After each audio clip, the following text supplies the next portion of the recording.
there's one thing that mystery readers love, it's a delicious clue slowly unveiling its secrets to the reader. In this video, we're talking about exactly how to make that happen in your novel.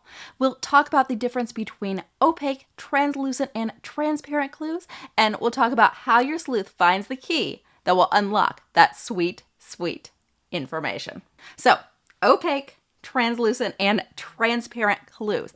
This is a concept that I came up with when I developed my mystery writing course, Simple Mystery. And this has truly been a paradigm shift that has enabled me to see how clues can be deployed for maximum effect in a mystery.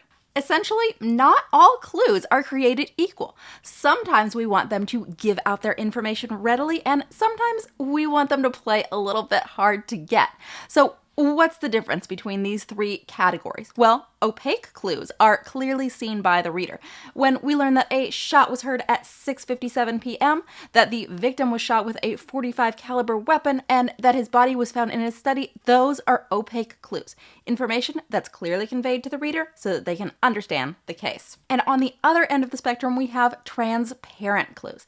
These are clues that the reader likely won't even notice. She'll never know they're there until the sleuth mentions them in the final scene when he's laying out the solution to the crime. When the sleuth mentions that the emerald earrings your villain wears are an indication that she was born in May and therefore is likely to be the victim's abandoned daughter, your reader is most likely going to be gobsmacked. You showed her the earrings all right, but she never perceived them as a potential clue. And in between these two clue types, here is where the magic happens. These are translucent clues. With a translucent clue, the reader can clearly see there's a clue here, but its import, what it means for the case, this is indistinct. And these, to my mind, these are the best kind of clues because we get to ride along with the sleuth as she puzzles them out. To look at a translucent clue, we're going to check out an episode of Frasier called Retirement is Murder. See, I don't spend all my time rewatching old mysteries from my youth. Sometimes I also rewatch old sitcoms from my youth. Martin Crane is a retired policeman who keeps puzzling over one cold case that he just can't let go.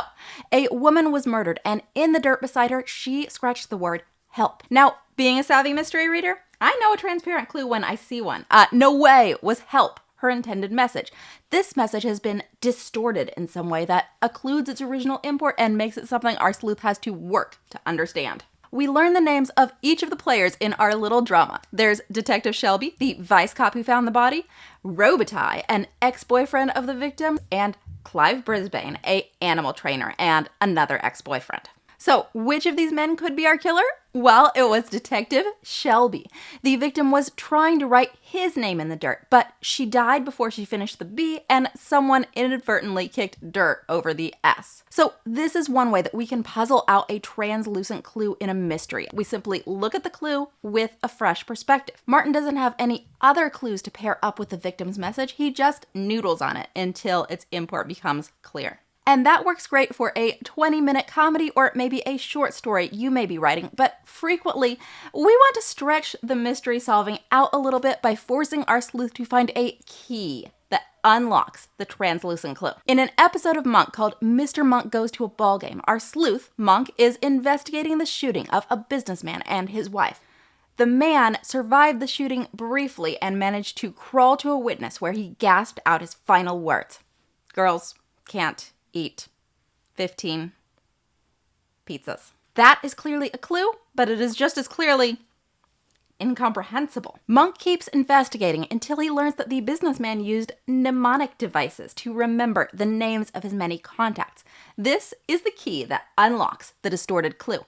Girls can't eat 15 pizzas is actually a mnemonic device for the killer's license plate, GCE15P. You can think of the key in a translucent clue as kind of a decoder ring. It explains how the original information was distorted, which allows it to be deciphered by the sleuth. To show you just how far you can go with a translucent clue, I'm going to share my very favorite one from The Seventh Sinner by Elizabeth Peters. This is a clue that is distorted 4 times and forms the backbone of the entire novel. Pause right now if you want to read it. Okay, you brave mystery-loving souls, let's get down to it.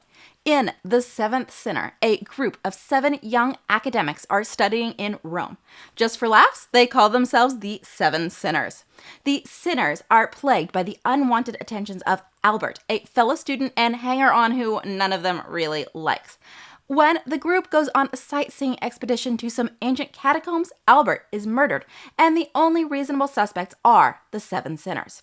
One of the sinners, Jean, witnesses Albert's death and sees him scrawl a final message. Yes, we've got another case of victim scrawling a message in the dirt before dying. I just love the classics. When Albert dies, he collapses on top of his message, obliterating it. So Jean is the only person who will ever see it, but she dutifully relates it to the police. Albert scrawled the number 7. This sets the characters on a merry romp through the streets of Rome, exploring its many wonders, always suspicious of each other, and always trying to figure out what Albert might have meant by 7. Meanwhile, Jean is attacked several times and becomes convinced that the killer is trying to eliminate her. But why? Why would the killer want to kill Jean? After all, she's already gone public with the only information she has. Our sleuth realizes that Jean must have failed to relate a key element, something that the villain wants to keep under wraps. But Jean insists that the message was 7. 7. That's it. So why would someone want her dead? Jean is our point of view character, so that leaves us with 6 possible suspects. Brooding Michael, quiet Ted, Jose the handsome young priest, sultry Dana, and a pair of siblings, Anne and Andy. And yes, just like the famous dolls Raggedy Ann and Andy, they have red hair. Just like in our episode of Monk, the breakthrough in this case comes in the form of a key, a piece of information that clues the sleuth into how the clue was distorted and thus how it can be understood. While rambling across Rome, these 7 sinners come across tombs with their dates written in Roman numerals. This prompts the sleuth to realize that Jean, an academic who spends more of her time reading ancient texts than modern writings, failed to mention that the 7 Albert scrawled was not the Arabic numeral 7. Rather, it was the Roman numeral, VII. To her, seeing the number 7 written in this form is wholly unremarkable, and so she didn't even think to mention it. So now we know what the clue looked like, but we still don't know to which of the 7 sinners it might have referred, until we get another key. Anne's father refers to her as Ginger, which could be a nickname based on her red hair, but it could just as easily be a nickname for Virginia. Anne and Andy haven't been going by their real names. They've been using a pair of nicknames given to them as a nod to both their close relationship and their mops of red hair. But Albert, who had a previous acquaintance with them in their younger days and who was annoyingly punctilious about proper names and titles, used Anne's given name when identifying his killer. Case solved? Nope, not yet. The sleuth just doesn't think that Anne can be guilty. In fact, our killer is the one person who could convincingly imitate Anne in the dark recesses of the catacombs where Albert was murdered. Andy. Andy used lipstick, sunglasses, and a scarf both to disguise his identity and to get close to Albert without spooking him. Then he did him in. So this clue has been distorted 4 times. It was distorted once when Albert misunderstood the identity of his killer and named the wrong person. It was distorted again when he used a name for that person that was unfamiliar to most of the characters. It was distorted a 3rd time when he failed to complete the message before expiring, and a 4th time when Jean misunderstood his message and reported that he had written the number 7. And that, ladies and gentlemen, that is how you ring your clues for every single drop of intrigue and puzzlement they can possibly give you. You distort them, you fragment them, you gum them up. Now that you know what a translucent clue is, I'm sure you are fired up to create the very best ones you can. Clues that are delicious, that give the reader that wonderful feeling of an intricately wrought puzzle.